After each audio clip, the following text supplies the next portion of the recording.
Olá, bem-vindos ao podcast Real Fever. Eu sou o José Miranda, comigo e depois de um grande hiato e de volta ao mundo dos podcasts em 2019, está um dos melhores jogadores de fantasy em Portugal, André Batista. Olá, hoje. Mais conhecido por Batigol. Comigo também, responsável por tudo o que são conteúdos na Real Fever, o Gonçalo Mira. Olá. E também um dos nossos maiores aficionados de ligas de draft. Pronto, e após estes quase 5 meses sem gravar um podcast e por algumas indisponibilidades e sobretudo porque o Batigol, tendo em conta a época miserável de fantasy que está a ter, também se recusou e partimos aqui o material. Voltamos agora às leads. Não é verdade. Não parti nada. E então, André, como é que está a ser essa época de desastre? O que é pior, a tua época de fantasy ou a do Real Madrid? Acho que mesmo assim a do Real Madrid. Eu diria que está equiparada. Está equiparada. 203 na geral. Liga Nós Virtual 203, portanto 3 dígitos. Uma vergonha. Exato. Para quem acabou em terceiro e quarto nas duas épocas anteriores, este ano o objetivo vai ser o top 100. Acho que com alguns diferenciais ainda pode ser que possa subir na geral. Mas acho que não vou ter de certeza os registros da temporada passada. Nas outras que não a Liga Nós Virtual, como é que estás? Como é que isso está? Está tudo assim. Tenho jogado mais a Liga Espanhola, 113, depois há a Champions e a Europa Fantasy, que ambas estão no top 50. Portanto, essa já está. Sim. Na Fantasy da Premier League sei que já desististe, não é? Quer dizer, não sei, pelo menos já estás atrás de mim. O que é um mau sinal. Eu comecei tarde e só comecei a levar aquilo a peito quando me insultaram e tudo o resto, mas acho que já estás atrás de mim, não é? Sim, mas isso... Pronto, também não vou a lado nenhum, mas agora é que vai começar... Agora começa uma nova temporada na FPL, com os Double Game Weeks e as chips do Bench Boost e Free Hits e Triple Captain. Ainda há muito para jogar. Sim. Quanto à Liga Nós, e a qual já não falamos há algum tempo, chega agora às últimas 8 jornadas. 24 pontos em disputa. Neste momento, e tendo em conta o empate no topo da classificação, que dá vantagem, pelos jogos, dá vantagem ao Benfica, quais é que são os vossos prognósticos até ao fim do campeonato? Eu sei que nós já metemos aqui os nossos resultados num algoritmo aqui da Real Fever para ver o que é que isto ia dar e já corremos aí umas simulações, mas pessoalmente, o que é que... E começando por ti, Gonçalo, quais é que são as tuas previsões para o top 5? Ou seja, os 2 primeiros e restantes posições europeias.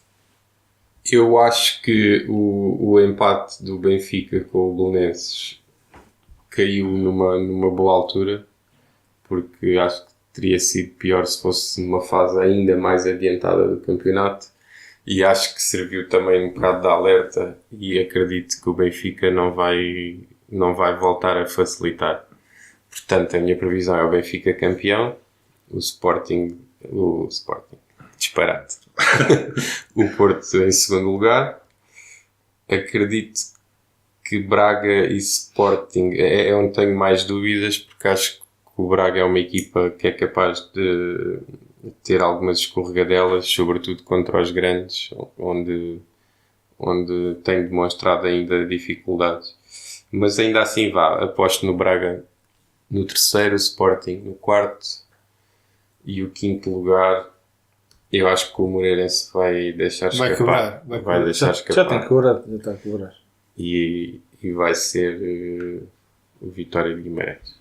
E tu, Batigol? O que é que... prognósticos? Complicado. Eu acho que estes jogos só vejo os grandes a perder os jogos em Braga e talvez em Vila do Conde. Algum deles possa escorregar. Acho que aí se vai decidir o campeonato, pode depender para qualquer lado. Neste momento diria que, pronto, e olhando para o histórico do Porto diante dos 5 primeiros, em que só ganhou curiosamente ao Braga, e que vai jogar esta jornada contra eles, diria que o Benfica parte como favorito. Depois não foge muito o que o Gonçalo disse. Portanto, a mesma posição do Braga vai depender destes 2 jogos com o Benfica e com o Porto. Mesmo assim, penso que o Braga vai acabar à frente do Sporting, porque o Sporting também, não, sobretudo fora, e é onde tem mais jogos, e vai ao Dragão também. Não acredito que o Sporting consiga ainda ultrapassar o Braga. Sim, E compartilho a opinião do Mira que o Guimarães vai ficar com o 5º lugar no final, que o Moreirense tem quebrado um bocado, e acho que vai fugir o 5º lugar. Sim, o nosso modelo, e dentro das várias simulações que fizemos, aponta para entre 81 a 85 pontos para o Benfica e também 81 a 83 para o Porto. Sendo que aqui pontos onde existe uma possibilidade de perder são os tais jogos que mencionaste, que ambos têm, que é fora com o Braga e fora com o Rio Ave. O Porto ainda tem a recepção ao Sporting na última jornada, não é? Para apimentar as coisas. Um jogo difícil que pode ou não ser necessário. Se for decisivo, sim, sendo decisivo, se esse jogo for decisivo, ainda é mais difícil. Já por si um clássico é difícil. Se tiver essa pressão extra de precisar dessa vitória, vai ser ainda mais difícil. Portanto, o nosso modelo também dá alguma tendência para o Benfica campeão e por 2 pontos. No final a fazer-se com um empate de diferença entre as duas equipas.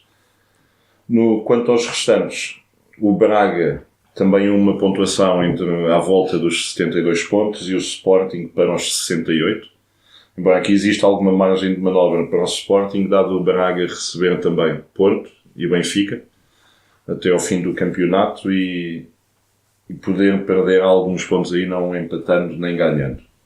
Para o 5º lugar, o nosso modelo também aponta ao Guimarães, com 56 pontos, à volta dos 56 pontos, e o Moreirense a quedar-se pelos 53. Sendo que o Belenenses ainda consegue também chegar-se a essa luta e acaba também perto do Moreirense, à volta também dos 53 pontos. Matematicamente é possível, sim. Para descer, e tendo em conta que há um clube que, pela diferença pontual, começa a aparecer já em péssimos lençóis, neste caso o Feirense. Sim, também acho que já os próprios jogadores parecem que interiorizaram a descida da divisão. A 10 pontos da salvação nesta altura do campeonato. São um milagre. Para quem conseguiu 15... O Feirense já fez milagres em épocas passadas, mas acho que este ano... Acho que problemático acima de tudo é, nos próximos 5 jogos, 3 são em casa, mas 2 desses são com Benfica e Braga. Recebe também o Vitória de Setúbal já nesta jornada, um jogo muito importante com um concorrente que atualmente é um concorrente direto. Sim, os 3 pontos aí são obrigatórios. Apesar dos 9 pontos de diferença entre as duas equipas, o Feirense precisa de ganhar este jogo, também precisa que os adversários diretos percam pontos.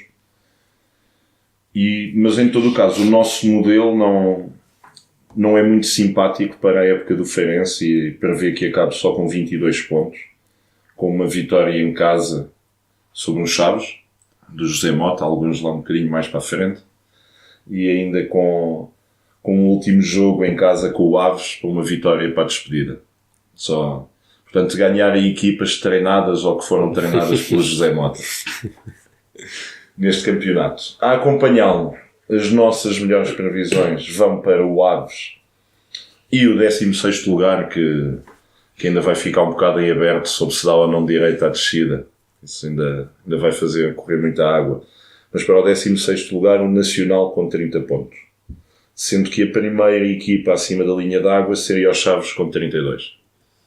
Correndo a velha máxima de se passares os 30 pontos já te safas. Eu acho que o nosso modelo é bem capaz de acertar a 100% no top 5, mas acho que vamos falhar algumas coisas aqui na descida. Estava a olhar, por acaso não tenho aqui de cabeça o calendário do Nacional, mas a nossa previsão dá 30 pontos. A nossa previsão aponta para os 30, sim. Ou seja, só conquistam mais 4 pontos até ao fim. Só faz mais 4 pontos até ao fim. Ou seja, o Nacional, neste momento, tem o derby do Funchal, este fim de semana. Mas eu acho que o Nacional também fora. Tem o pior calendário. Estou a ver aqui. Recebe o Aves, vai ao Bessa, recebe o Sporting, vai a Chaves, vai a Guimarães, recebe o Porto e vai a Belém. Ou seja, os jogos em casa... Os jogos em casa, que é um fator determinante nesta na luta pela permanência. Com Sporting e com Porto. Sporting e Porto. E Aves, tem apenas 3 jogos. Deslocações a Belém, ou ao Jamor, não propriamente a Belém, mas jogar com o Belenenses Chade. E também a Guimarães para jogar com o Vitória local. Portanto, é por isso que o modelo também só dá mais 4 pontos. Não está aqui muito fácil. E esses 4 pontos viriam ou de um empate ou de uma vitória com o Aves em casa e de um empate ou uma vitória fora com os Chaves. Com os outros ou com um empate também no Bessa. Mas sim, são modelos, é o que é isto. Sim. A cada jornada e com os resultados da próxima semana poderiam já parecer diferente. Mas de momento tudo aponta para Feirense, Aves e Nacional preencherem o bottom 3 da Liga NOS. Aqui algumas surpresas relativamente às previsões que tinham do início da época. Acho que para mim o Aves vencedor da taça e vai ser a grande surpresa, porque eu acho que tinha um plantel que dava para bem mais. Os Chaves ter andado nestas lutas também é um pouco surpreendente, sim. É surpreendente também para a qualidade do plantel. E andou anos anteriores numa zona tranquila da classificação e de repente baixou imenso. Sinto que há aqui 3 equipas que são o Aves, o Chaves e também o Boa Vista, que são equipas que talvez não esperássemos que estivessem neste ponto. Sim. No final do campeonato. No registro contrário, acho que talvez o Santa Clara e o Portimonense também já se tenham posto um bocado fora de perigo e talvez contássemos que estivessem mais apertados nesta parte final. Sim, eu não contaria com o Portimonense. Eu acho que mais o Santa Clara, acho que o Santa Clara é mais surpreendente. O Portimonense, apesar de tudo, tem uns jogadores que têm muita qualidade. E no início da época ainda mais. Depois caiu ali um bocadinho com a saída do Nakajima e do Manafá. Mas continua a ter ali alguns jogadores que jogam muito bem. E surpreende mais o Santa Clara. Eu acho que uma equipa que tem possibilidade de marcar golos, mesmo que sofra muitos, com alguma regularidade, eventualmente vai ter períodos da época em que vai conseguir controlar isso e vai conseguir ganhar esses jogos. E aquilo que se vê em equipas como o Chaves e como o Feirense é que mesmo jogos em que são bons defensivamente, depois nunca conseguem marcar golos e isso às vezes depois manifesta-se em muitos empates, poucas vitórias e nesta situação é que chegaram aqui no final. A estratégia do Tiago Fernandes do empate do 0-0 e a bola parada não resultou. Mas funcionou em Londres. Com o Sporting. Não iria resultar com os Chaves. Acho que não funcionou de certeza. Já falámos aqui de alguns dos próximos jogos e passando agora para outro dos nossos pontos fixos nestes podcasts, que é o mel para o jogador de fantasy, que é uma mini análise das próximas 5 jornadas. Quem é que são? E isto, naturalmente, tentamos sempre excluir aqui o Benfica, o Porto, o Sporting e atualmente o Sporting de Braga também, pela força do calendário e pela capacidade que vão ter em fazer pontos. Qual é que é, na vossa opinião, ou quais são as equipas a apostar para as próximas 5 jornadas? Nesta altura, acho que quem está, por exemplo, como eu, na minha posição, acho que uns riscos não vem mal ao mundo e acho que é a altura de arriscar. Arriscar. Ou sim, ou sopas. Não, por exemplo, eu estou a ver o Jackson está num grande momento. Eu fui buscá-lo há 2 jornadas e talvez tenha sido uma das melhores opções nas últimas semanas. Portimonense tem 3 jogos em casa, não é? Portanto, Tem já, Moreirense, Porto e Feirense.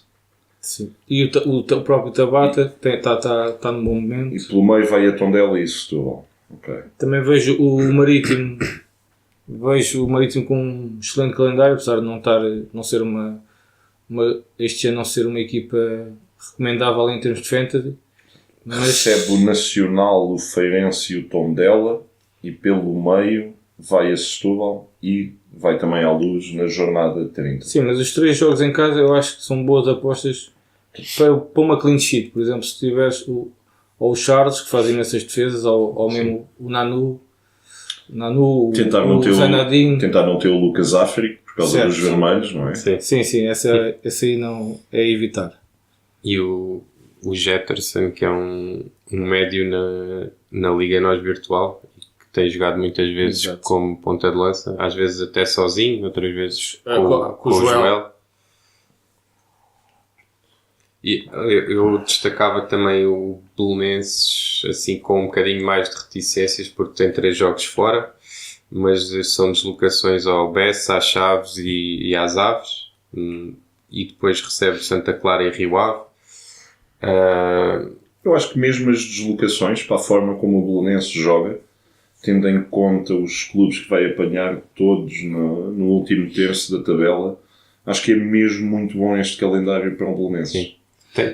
Tem o outro lado, que é o facto de apanhar equipas que estão muito necessitadas de pontos E e nesta altura, e sim, podem- tornam-se os jogos mais difíceis. Sim. Talvez não seja bom para as clean sheets e para os proveitos defensivos, mas acho que para proveitos ofensivos e com a necessidade de ganhar destas equipas, acho que o Belenenses vai ter muito espaço para jogar e já vimos que o Belenenses com espaço Sim. para jogar é uma equipa muito perigosa. Aqui há 2 opções evidentes. Licá e Kikas, não é? O Kikas, como é um avançado 4,5, ainda é mais apetecível. Agora tem a concorrência do Mandi e do Henrique Almeida. Que Do Mandi não, o Keita. Do Keita. O Mandi é do Setúbal. Do Keita, O Setúbal não... do Keita e do Henrique Almeida. O O Henrique Setúbal não é Almeida um clube. que voltou, é uma cidade. O Henrique Almeida que voltou de lesão. Mas penso que o Kikas segurou o lugar neste momento, mas também há sempre, em Portugal já se sabe que quando um avançado não marca golos, se ficar 1 ou 2 jogos sem marcar golos, normalmente vai Sim. para o banco na jornada seguinte. Aproveitou a oportunidade, já teve pontuações de double digits, marcou na Luz, Certo. com uma finalização de um toque, portanto não... Tem mostrado atributos para podermos ter confiança nele. Sim. Eu apanhei-o numa liga de draft e tem-me dado um jeitinho muito grande nessa liga de draft, portanto não me posso queixar. A nível de piores calendários, o do Feirense foi um daqueles que já tínhamos falado. O Feirense que, apesar dos 3 jogos em casa, só este com o Vitória de Setúbal na jornada 27 é que seria um jogo que nos deixaria mais à vontade. Depois recepções ao Benfica, recepções ao Braga, deslocações ao Funchal para jogar com o Marítimo e também a Portimão não auguram um bom ciclo para os fogaceiros. E também o Aves, que tem 2 jogos em casa, vai agora fazer 2 jogos fora, mas depois na jornada 29 e na 31 joga em casa, mas com Sporting e com Belenenses. As deslocações, Rio Ave e Guimarães, equipas já tranquilas e com qualidade de jogo, e também o Nacional, na jornada 28, um oponente direto e um jogo de 6 pontos. Portanto, é outra equipa. Sei que Mama Baldé tem sido um achado. Talvez com os contributos ofensivos valha a pena manter, mas Exato. não antevejo... Clean sheet. Sim, é um jogador que eu também pensei... Pronto, como todos têm, pensei até tirá-lo, mas arriscar na defesa, mas a verdade é que pelo seu valor não há melhores opções e seria arriscado. Acho que quem o tiver não deve tirar, porque é um jogador que é capaz... Ele é capaz de marcar 1 ou 2 golos mesmo num jogo. Para entrar aqui um defesa do Marítimo, acho que um dos principais sacrificados, não é? Seria Mama Baldé. Eu por acaso estou a pensar na minha equipa, estou a pensar se não devia tirar o defesa do Guimarães, que nos últimos jogos não tem conseguido muitas clean sheets apostar no Nanu, por acaso, porque é um jogador que, para além de apostar na clean sheet, é um jogador que recupera muitas bolas e nos últimos 4 jogos recuperou 29, o que dá uma média quase... Pá, dá sempre aquele pontinho extra, tem sempre um pontinho extra.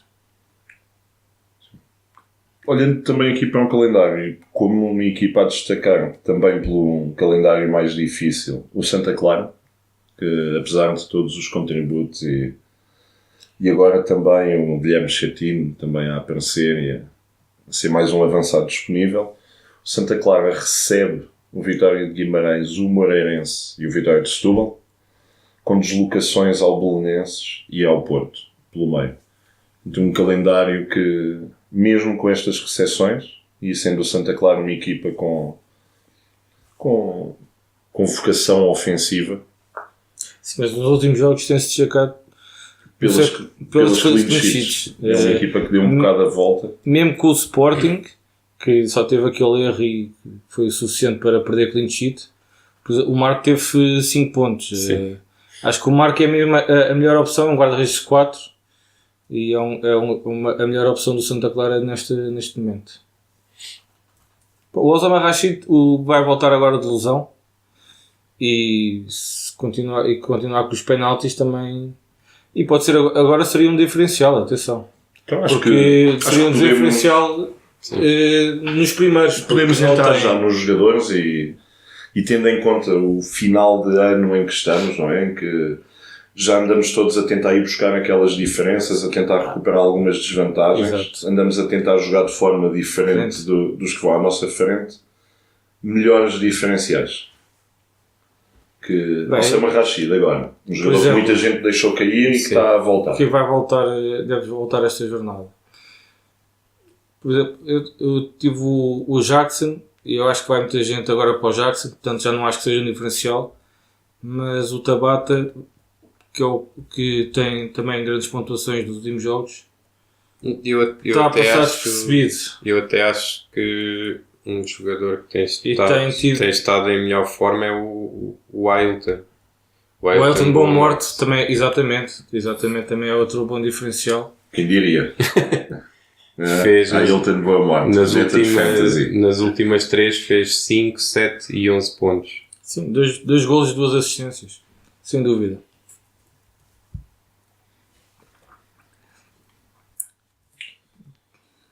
Mais. Espera aí. Depois esta jornada tem outro dilema, que é João Félix e Bruno Fernandes. Não é só esta jornada, não é só por estarem em dúvida para esta jornada, é o facto de haver uma meia-final para jogar entre eles, uma meia-final da Taça Portugal, e por isso podem ser poupados. Porque agora é campeonatos, meias finais da Taça, campeonatos, competições europeias e depois campeonatos. Portanto, acho que na teoria o Benfica tem um jogo mais acessível e não me admirava se o João Félix fosse, e o próprio Bruno Fernandes, porque o Sporting acho que a Taça em casa com o Tondela e Bruno Fernandes também poupado, porque a meia-final é o jogo, pode ser o jogo, é o mais importante jogo da época. É o jogo mais relevante. Certo. Depois é preciso, importante ver se o Seferovic vai voltar ou não.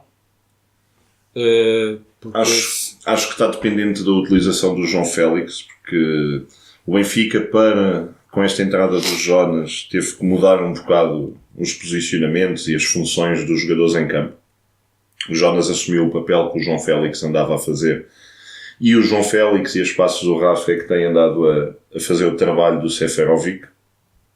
Mas acho que se não houver João Félix, será Seferovic e Jonas. Não estou a ver outra dupla a ser lançada. Uma surpresa seria jogar, por exemplo, um Jota de início. Sim. Mas isso seria não para as ligas clássicas, não é? Onde tens que a jornada bloqueia à sexta-feira, mas para as ligas de draft seria muito interessante. Um Jota aí de início num jogo em casa. Se calhar vou já por calma. Deixa-me só aqui prestar atenção a uma coisa enquanto gravamos o podcast. Depois aqui, se olharmos bem para os avançados, por exemplo, toda a gente anda, o Marega, por exemplo, há muita gente com o Marega que não marca, no último jogo marcou, né? Na última jornada, mas pronto, não marca desde a 14ª jornada. há 12 jornadas que não marca. Houve ali uma paragem de 3 jornadas que teve lesionado. Mas toda a gente escolheu no entanto, o Tiquinho Soares tem mais golos e tem mais pontos nos últimos jogos também. E, por exemplo, só está em 7% das equipas. O próprio Diego Sousa baixou imenso de rendimento. Nesta segunda volta tem apenas 2 golos. Eu acho que isso e está em 53% das equipas. É uma questão constante com o Braga. Acho que todo o Braga desceu de rendimento nos últimos tempos. É uma equipa que está com muito mais dificuldades em fechar jogos, em ser ofensiva. Em marcar golos e a resolver logo o jogo. Pois, por isso, talvez, se calhar, no Braga seja mesmo melhor o Tiago Sá e o Sequeira. E talvez... Os jogadores ofensivos do meio campo também variam muito. O Ricardo Horta talvez esteja... O Horta seria sempre a melhor opção, mas já houve jogos que surpreendentemente ficou no banco e é sempre uma incógnita saber se ele vai jogar ou não. Mas penso que os avançados é a zona onde se pode mudar mais, ou se pode-se arriscar mais, porque nenhum avançado tem sido, ao contrário de épocas anteriores, não tem sido constante. Não tem marcado golos de forma constante. A nível de remates à baliza nos últimos 4 jogos, de destacar então o Bruno Fernandes, mas também o Chiquinho, que continua este excelente momento, a aparecer Rafinha, que está a assumir muito mais protagonismo no Sporting, e acho que é um bom diferencial. Exato. Era isso que eu ia dizer também. Para dinheiro no Bruno Fernandes e tentar ir à procura de outras coisas. Se esta jornada se confirmar, o Bruno Fernandes não joga, e se quiserem tirar o Bruno Fernandes, se quiserem arriscar só uma jornada, o Rafinha acho que seria sem dúvida um bom substituto. Davidson também, um golo e uma assistência nos últimos 4, 6 remates à baliza, além de quase 30 recuperações de bola em 4 jogos. Portanto, pontos extra de remates à baliza, pontos extra de recuperações de bola, talvez golos e assistência, e jogou todos os minutos dos últimos 4. Portanto, é um jogador que também... Já houve uma altura que foi mais Tozé, já houve o Guimarães, André também. Sim, e agora é o David. Tem sido mais o Davidson. Outras surpresas aqui que a nível estatístico chamam um bocado a atenção. Lucas Fernandes, sim, a nível como diferencial, remates à baliza, não pelas bolas recuperadas, mas tendo em conta o calendário do Portimonense. Pode ser para fugir ao Tabata. Mas eu penso que aí o Mira apontou, o Ailton Boa Morte tem sido mesmo a melhor opção. Mas pronto, eu acho que quando se metes o médio, acho que iria para o Ailton Boa Morte, não ia dobrar nos médios, ainda por cima já tendo o Jackson Martínez. Também ao caixa do Nacional, para aqueles mais alternativos, não é? Sim, mas tem sempre o risco com o Rashidov. Pode não jogar, mas em todo o caso tem 250 minutos nos últimos 4 jogos, 60 minutos em média por jogo, e remata a baliza a cada 50 minutos, que é das melhores coisas que ele tem. Tirando isso, não há muito mais para onde escolher a nível de avançados. Acho que talvez Mandi vem moralizado na seleção. O Cádiz não tem estado mal no Vitória, tem 2 golos nos últimos 4 e mais uma convocatória para a seleção.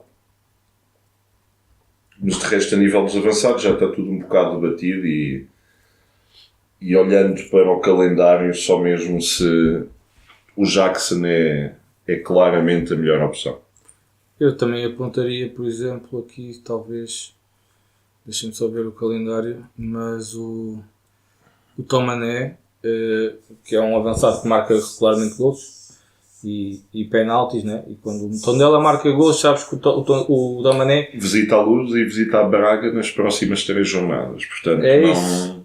Mas até ao fim depois sim. Depois até ao fim acho que talvez... Eu digo isto, a questão, o Tondela precisa de pontos, precisa de pontuar e de marcar gols e ganhar. E pode ser também uma boa aposta. Já não dá para escolher o João Pica para esta fase final do campeonato do Tondela, essa lenda da fantasy. Ficou muito conhecido naquele final, certo? Mas é isso, porque o Tondela pode perder 3-1, 4-1, mas se for o Tomané a marcar ou a fazer a assistência, os pontos contam na mesma. Isso é que Não, interessa. a questão é que nos 7 jogos, nos 8 jogos que faltam, o Tondela ainda vai à Luz, vai a Braga e vai a Alvalade. Pronto. O outro jogo fora é com o Marítimo no Funchal. Os jogos caseiros são todos acessíveis. Fluminense, Boa Vista, Santa Clara e Chaves. E pode ser um bom diferencial para ter nesses jogos em casa, ou numa dessas sequências. Acho que aquela sequência Boa Vista, Marítimo, Santa Clara é o melhor período para ter o Tomané. 30, 31 e 32. Se não me engano. Ali. Exatamente. 30, 31 e 32. Mas sim, já agora, também contra o Portimonense, e fica só off naquela jornada com o Braga e ficas com um avançado para 5 jornadas que joga bem, ou que tem bom potencial para 4 delas. De defesas e assim a nível de destaque nos últimos tempos, acho que mais questão do Mama Baldé que anda a jogar fora de posição. Não há muito mais a dizer. Para pequenos pontinhos e só para compor o elenco, acho que podemos sempre olhar para o Semedo do Vitória de Setúbal, por causa da questão das bolas recuperadas. Embora com algum receio por causa de castigos e de ações disciplinares, por causa dos amarelos. Ele tem um castigo pendente e não sabe se vai cumprir. Foi uma situação igual à de Raul Silva. Mas sim, a defesa é mais olhar para o calendário semana a semana e escolher pelo adversário. Neste caso, um dos adversários mais apetecíveis é mesmo o Feirense. E o próprio Marítimo marca poucos golos. Tem 16 golos, se não estou em erro. Um defesa que também tem estado em boa forma, embora acho que tenha caído mesmo na última e na penúltima, é o Rafa Soares. Sim, o Rafa Soares é uma boa opção. Mas também já no top, nos primeiros vê-se sem muitas equipas. Eu por acaso cometi o erro de ir para o Fala e sacou e perdi bastantes pontos por isso. E também porque o Rafa Soares já tem 4 amarelos. Tem risco de exclusão e por isso também evitei um pouco e já me arrependi. Mas sim, é uma boa opção. Quem não quiser o Mama Baldé, agora vi o Rodrigo. O Rodrigo do apesar de jogar mesmo a defesa, em termos de. Tem 2 gols, tem 4 assistências e é um dos defesas. Por marcar bolas paradas. Eles na Goal Point ficaram isso no outro dia, que é um lateral com mais ocasiões de gol criadas na Europa. Certo, e muito se deve pelo menos às bolas paradas. Dos campeonatos relevantes, não é? Sim.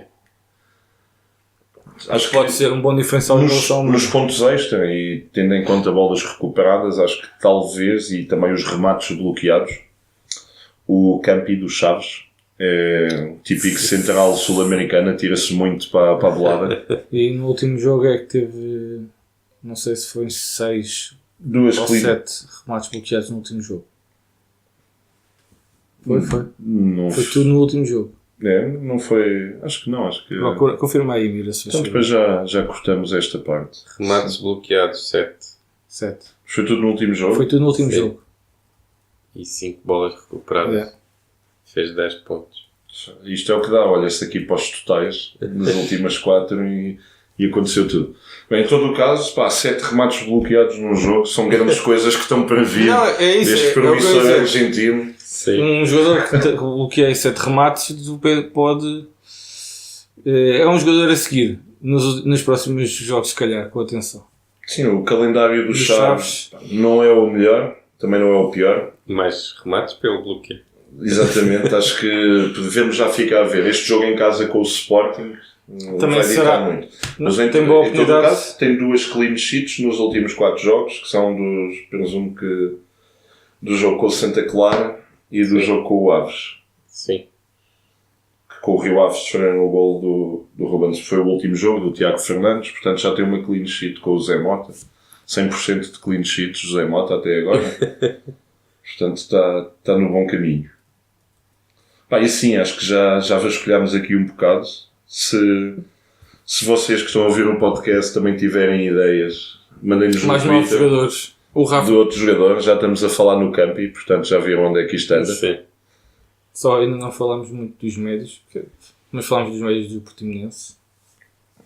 E não há também muitos outros médios que tenham estado agora em grande destaque. Acho que acreditar que o Tiago Silva vai ressurgir neste final de campeonato é ter muita fé. Sim, mas acho aí o Rafinha, toda a gente é o Bruno Fernandes, o Rafinha é o meu diferencial. O próprio, acho que surpreendente o Rafa. Dentro do Benfica, o Rafa Silva, por exemplo. Acho surpreendente só estar em 5%. Sim. Um jogador que marcou nos últimos 6 jogos marcou em 5, se não estou em erro. Mas há aquela questão do Pizzi, a maioria já tem o João Félix, por questões. Tem um defesa também, provavelmente Grimaldo. Ou um avançado e portanto. Ou um avançado e já não cabem mais. Neste momento, sim. O Benfica neste momento seria uma equipa bastante apetecível e dá vontade de ter mais do que 3 jogadores. Mas eu digo o Rafa é o que tem melhor rendimento de todos esses jogadores. Sim. Será o Rafa e o Grimaldo. O Grimaldo sim, tá, mas o Grimaldo tem já uma percentagem de ocupação elevadíssima, quase ao nível do Alex Telles. Sim, mas eu se jogasse salary cap, acho que ia para o Rafa em vez do Félix. E mesmo do Pizzi.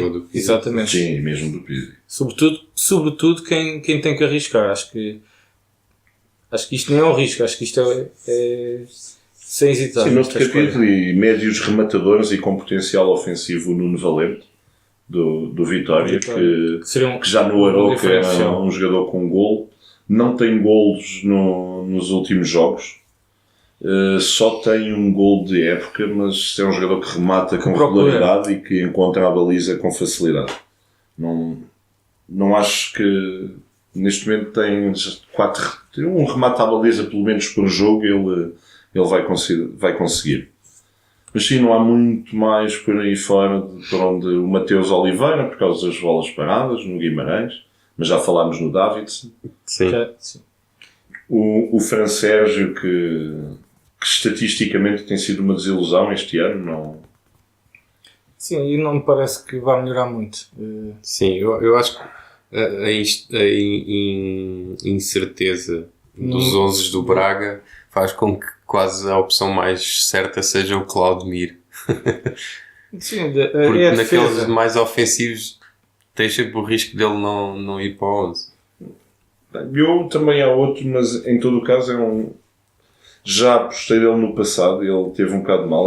Como tem 2 golos nos últimos 4, que é o Jonathan Luca, do Bolonenses. Sim. Também para quem não quiser ir atrás do Licá, e também porque o Licá já está, 4 milhões e meio, também é uma possibilidade. O risco é pouco, mas o Jonathan Luca acho que é mais um jogador de apanhá-lo no timing certo.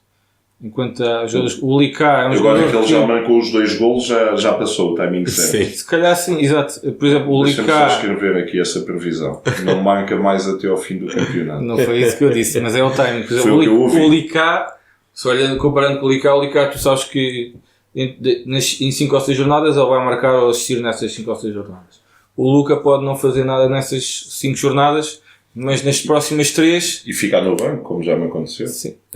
Também tem essa possibilidade. E nas próximas 3 fazer pontos. Acho que sim. Acho que já estamos a raspar lá do fundo. Sim. Do tacho. Do tacho, já está nos restos.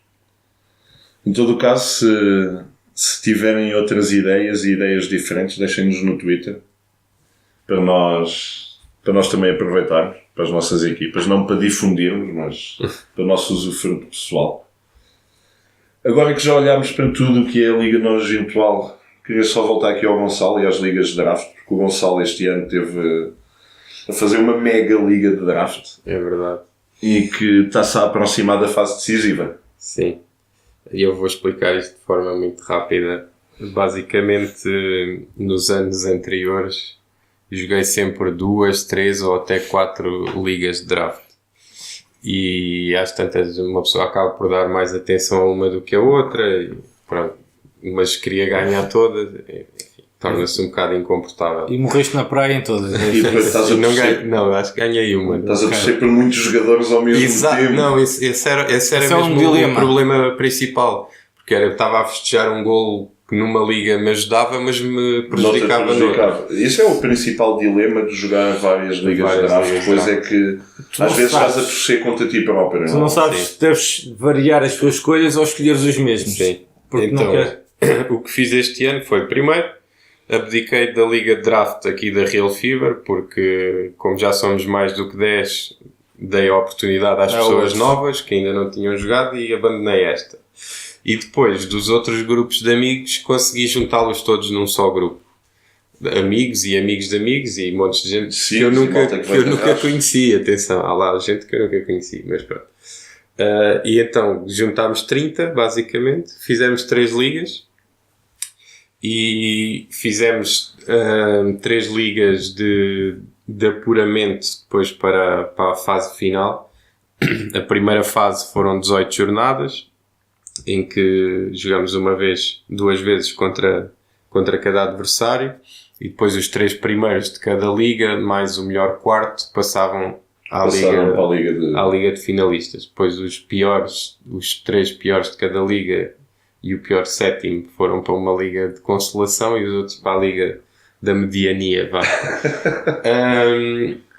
É assim, não é um modelo, vou já dizer que não é um modelo que me agrade muito, e também aproveito para lançar aqui o repto, se alguém tiver ideias de como gerir um grupo de 30 pessoas que querem jogar draft juntas, mandem-me ideias. Não gosto muito desta fase de transição, porque basicamente o que acontece é, ao fim das 18 jornadas da nossa fase inicial, nós desistimos daquelas ligas em que estávamos, criamos novas ligas, uma nova liga, há novo draft e temos uma nova equipa, novos jogadores, e pronto. Ou seja, o plantel que construíste não o pudeste levar para a nova liga. Exato. E como é que, e foi completamente à sorte depois a ordem de escolher na nova liga, ou os primeiros, quem estava à frente das suas ligas escolheu primeiro? Foi completamente à sorte? Sim, tudo à sorte. Okay. O que aconteceu foi que, para já, a liga dos últimos houve 2 desistências, tivemos que arranjar novas pessoas. Pronto, fica já definido que aqueles que desistiram não entram para o ano e os que entraram já têm lugar garantido para o ano. Mas a questão é que aquilo acontece, acaba uma jornada, na segunda-feira nós temos que estar a fazer um draft terça ou quarta para no fim de semana a seguir arrancar logo esta fase final e organizar 3 drafts, juntar esta gente toda, acaba por ser complicado. E tem um bocado esse lado de tu perderes aquela equipa com que vinhas há 18 jornadas, com jogadores que tu que eram bons e que tu foste o primeiro a apostar nele. E agora chegas a uma fase em que já não há muitas apostas de surpresa, porque já é difícil seres visionário. Não. Mas quanto aos timings, não é? Acho que agora também com a nossa parceria com a Liga Portugal, acho que podemos ter em conta e pedir-nos que, tendo em conta como se faz a mega liga de draft, que passada a jornada 18 precisamos ali de um hiato temporal maior, de um draft break maior para por acaso, agora que falas nisso, falaste na jornada 18 e não foi na jornada 18. Se calhar aí está uma boa ideia. É que nós deixámos passar, acho que foi as primeiras 4 ou 5 e depois começámos para fazer 18 mais... E para bater certo com o final do campeonato. Ou seja, se calhar começávamos mais cedo e tínhamos ali uma jornada a meio da liga que não ia contar, que era para dar espaço. É uma hipótese. Mas o que não me está a agradar mesmo muito é a ideia de abandonares uma liga e começar a fazeres um draft numa fase já tão adiantada do campeonato e de repente teres outra equipa. Sim, acho que se calhar o ideal seria apontar para esse draft ali na altura do fecho do mercado, de janeiro, até para que todos os novos jogadores entrem e sejam essas as surpresas. Acho que é a única forma que tens de... Ou então até se calhar inverter o modelo, em vez de fazermos 18 jornadas de apuramento e depois a fase final muito curta, fazer 9 jornadas de apuramento e depois a fase final muito e a fase final ser a mais a da regularidade. Acho que vamos voltar a este tema no futuro, vamos querer saber como é que acaba a Liga do Gonçalo, não é? Queria só dizer, neste momento, nesta fase final ainda só temos 4 jornadas. Isto está-me a correr pessimamente, não pelos resultados, mas pelo calendário. Não, por paragens cerebrais que eu tive. Uma delas foi agora na paragem das seleções, em que eu queria ir buscar um jogador qualquer, já não lembro quem. Pablo? Não, foi um jogador. Era só para. Era o Jetterson. Ia buscar o Jetterson. E ia mandar fora o Feza, que tinha ido buscar. Só que mandei fora o Rafa. É assim, E não perdoaram? Não mandaste uma mensagem ao comissário a dizer que tinhas enganado, nem nada disso? Tipo, o comissário é que tem esses poderes. Exato. Ou sendo tu o comissário não quiseste abusar do teu poder. Sim, o comissário sou eu. Não, deixa estar. Já tinha feito no início desta fase final, também mandei fora ao Mateus Oliveira, por engano também. Estou a ter assim umas paradas. Vamos ter que sentar o Gonçalo com o nosso outro Gonçalo, o nosso especialista em UI e UX. Sim. Porque o Gonçalo está farto de mandar jogadores errados. Mas pronto, estou com 6 pontos em 4 jornadas. Há 2 que já levam o pleno, 4 jogos, 4 vitórias. Há um que tem 9, há um que tem 7 e depois estou eu em 5º. E há só um que ainda tem tudo derrotas. Acho que ainda está tudo em aberto, sim. Mas pronto, é esta fase decisiva ser também tudo tão rápido e resolver-se em 9 jornadas. Não sei. Tira um bocado desse impacto de jogares contra os melhores. Sim. O que eu estou a dizer, vamos voltar no final do ano, ver como é que correu e aferir o que é que poderá ser melhorado. Por falar em empates e coisas que não começaram a correr assim tão bem, e como estamos a chegar ao final do nosso podcast, podemos fazer aqui uma passagem muito rápida pela nossa seleção, até porque toca já numa competição que vamos ter na Real Fever, o Euro 2020, no qual Portugal vai, em teoria, defender o seu título, se lá tiver. Vai estar. Então, nível de preocupação depois destes 2 empates caseiros. E isto antes de saber que o Luxemburgo apresentou uma queixa da Ucrânia. E Portugal também já. Usar um jogador mal inscrito. E Portugal também já. E Portugal também, pronto. Mas o Luxemburgo é que fez primeiro, nós não fomos atrás desses pontos, nós. Opiniões destes 2 jogos? Dupla jornada. Ao nível da qualidade exibicional, não é muito diferente daquilo que já tínhamos visto no passado com as equipas do Fernando Santos.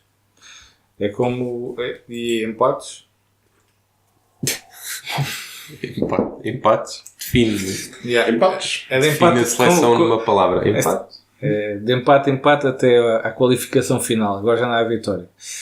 Eu acho que Portugal está... Não sei, eu acho que esta geração que tem muito talento vai ser prejudicada com este estilo de jogo e com este selecionador, porque vive à conta de um europeu que caiu do céu, a verdade é essa. Passámos em terceiro, já ninguém se lembra como é que passámos a fase de grupos e os adversários que nos calharam na fase a eliminar, mas eu acho que Portugal vai passar com maior ou menor dificuldade, mas não vai fazer nada no europeu. Acho que não vai conseguir defender o título. Como é que é? Só passa o primeiro? Não, passa os 2 primeiros. Então pronto. E depois o terceiro lugar vai a um playoff. O terceiro ainda dá um playoff. Ainda há uma outra probabilidade que acho que é que vai acontecer, que é a Holanda, Inglaterra e Suíça qualificarem-se diretamente e Portugal ganha a vaga da Liga das Nações. Que ainda está em jogo isso. Sim. Isso é brilhante. Eu não estou minimamente preocupado. Acho que dos últimos jogos que vimos da seleção fazer, estes até foram dos 2 mais conseguidos. Voltámos a falhar naquilo que historicamente sempre falhamos, na finalização. Sim. O Diego Sousa não veio acrescentar esse poder de eficácia. Não veio. Eu acho que ele também não teve grandes hipóteses de finalização. Aquilo que vimos foi para fazer o papel do ponta de lança típico português, que é estar a 40 metros da baliza a jogar com os outros. Não é a praia dele. Sim, perdeu muitas bolas a tentar. Não é por um jogo e ainda acima sendo a estreia, não conhecendo os colegas, que se vai retirar uma ilação final do que o Diego Sousa pode dar à seleção. Não passou a ter menos qualidade. Sim. Acho que é uma nova realidade que temos que nos habituar, é que as outras seleções vão jogar contra Portugal exclusivamente à defesa. E isso para o Fernando Santos já não é a praia já dele. Não dá. Já não é. Teoricamente, com equipas mais fracas, teoricamente é isso que vai acontecer. Em todo o caso, o número de equipas que são apuradas, com a forma do apuramento, ainda com a questão dos pontos da Ucrânia, da utilização do Júnior Moraes e com a possibilidade de Inglaterra, Suíça e Holanda serem apurados diretamente e sobrar a vaga da Final Four da Liga das Nações. E se Portugal ganhar a Liga das Nações, que joga em casa? Acho que nem sequer vamos precisar da máquina de calcular. Não estou muito preocupado. Sim, eu também não estou preocupado. Preocupa-me que o jogador que melhor se entende com o Bernardo Silva, que vai ser um motor da nossa seleção, seja o William Carvalho, que é um dos jogadores mais odiados da nossa seleção. Portanto, não sei. Uma coisa não vai com a outra. Que ele é um dos piores, mas é o único que consegue jogar o futebol do Bernardo. Eu acho... Portanto, não sei. Vamos deixar isso para um outro episódio. Vamos cá trazer um ou outro hater do William para vermos isso. E o que é que se poderia mudar. Mas voltando, não... São os 2 primeiros jogos e com todas as possibilidades de apuramento, acho que não é preciso fazer nenhum drama. Além de que nós somos muito melhores com a máquina calculadora na mão do que com ela no saco. Gonçalo, sobre a seleção. Eu, por acaso, não tive muita oportunidade. Não vi o primeiro jogo e o segundo só vi a segunda parte. Vi a partir do gol do Danilo. Então ainda não tenho... O era improvável. Sim. É um sítio em que ele se sente em casa. Não sei porque o Danilo tem essas manifestações ultimamente. De abraços e golos. Os golos na seleção foram naquele estádio. São sempre no Estádio da Luz. Não sei. É um sítio em que ele se sente à vontade. Estavas a dizer, Gonçalo? Sim, só consegui ver um bocado deste último, o outro nem sequer consegui ver. É sim, aquilo que eu vi foi, de facto, Portugal a dominar, mas também vi, sobretudo naquele final frenético de primeira parte, a Sérvia a chegar com muita facilidade lá à frente. Sim, sobretudo quando a bola caía no Tadic, nos pés do Tadic. Sim.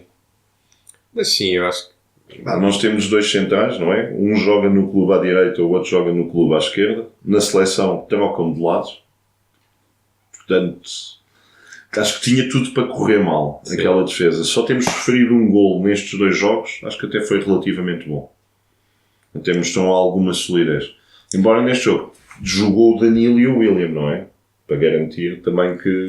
Sim, o William jogou numa posição que, na minha opinião, não é dele, que jogou mais de interior, mais 8. E notou-se as limitações do William depois, quando era...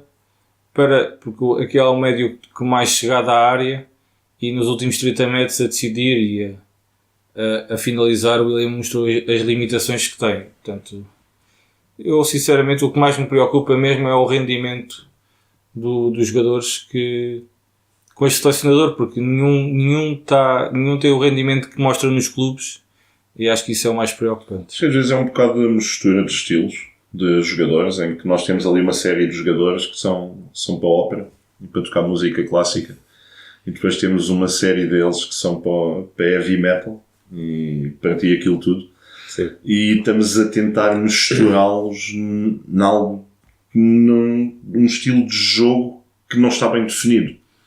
E, ok, se vai jogar com o William Carvalho e com o Bernardo, se calhar não devia jogar com o Danilo, se calhar devia jogar com o Ruben Neves. Não é? Por exemplo, se vai jogar com o Danilo, se calhar jogas com outro estilo de make-up, ok? E jogas com outros extremos que te deem mais continuidade àquele estilo de futebol. Estar a jogar o Rafa com o Bernardo não é a mesma coisa. São jogadores para estilos de jogos diferentes e às vezes parece que nós olhamos e que eles são todos iguais e metê-los lá dentro e que eles pensam todos o mesmo futebol. E nem sempre. E outro exemplo é jogar com o Cristiano e com o Diego Sousa no meio à espera de cruzamentos, e teres o Rafa e o Bernardo Silva, que não são jogadores que o Bernardo ainda pode cruzar, mas o Rafa não é. E os laterais, sobretudo o Cancelo, tiveram desastre. O Rafael Reis jogou bem no último jogo, mas teve contido cá atrás. O Cancelo foi um desastre completo e já é de algum tempo, este ano é dos Juventus também, mas pronto, acho que foi a maior desilusão para mim, foi o João Cancelo nesta dupla jornada. Acho que já ninguém diz mal dos centros do Cédric, não é? Já ninguém se lembra disso. Sim, mas o Semedo ou o Ricardo Pereira podiam ter sido convocados e teriam dado jeito neste jogo. Essa é a posição mais fácil de resolver quando alguém não está em forma. Sim, nós temos para aí 8 laterais direitos com qualidade atualmente, portanto, é tirar um e meter outro e siga. Sim, mas nem todos jogam com o cariz na Juve, tem essa vantagem. Muito bem, já corremos todos os assuntos que tínhamos aqui.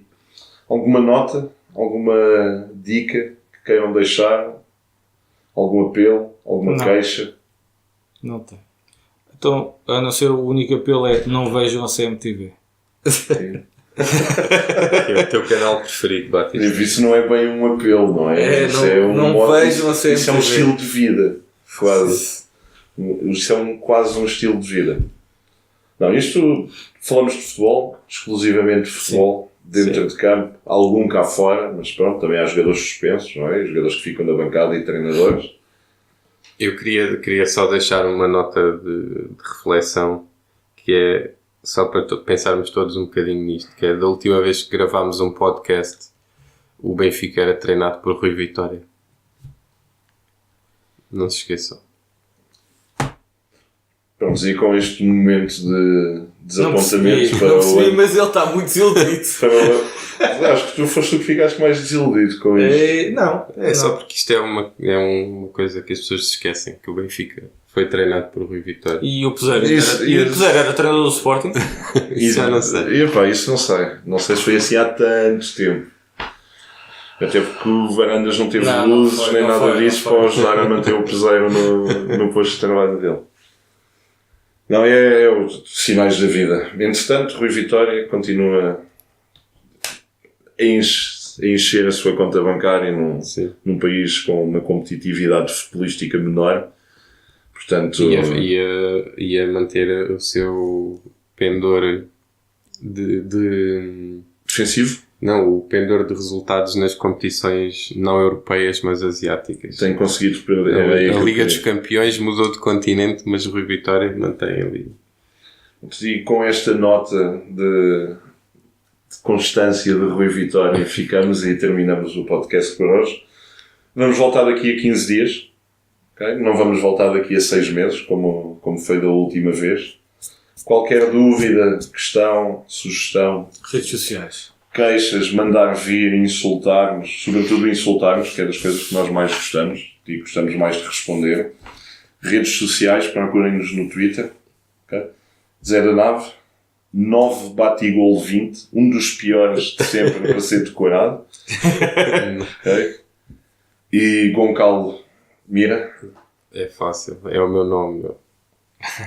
Está feito então. André e Gonçalo, obrigado. E até obrigado. Daqui a 15 dias. Tchau, malta. Tchau.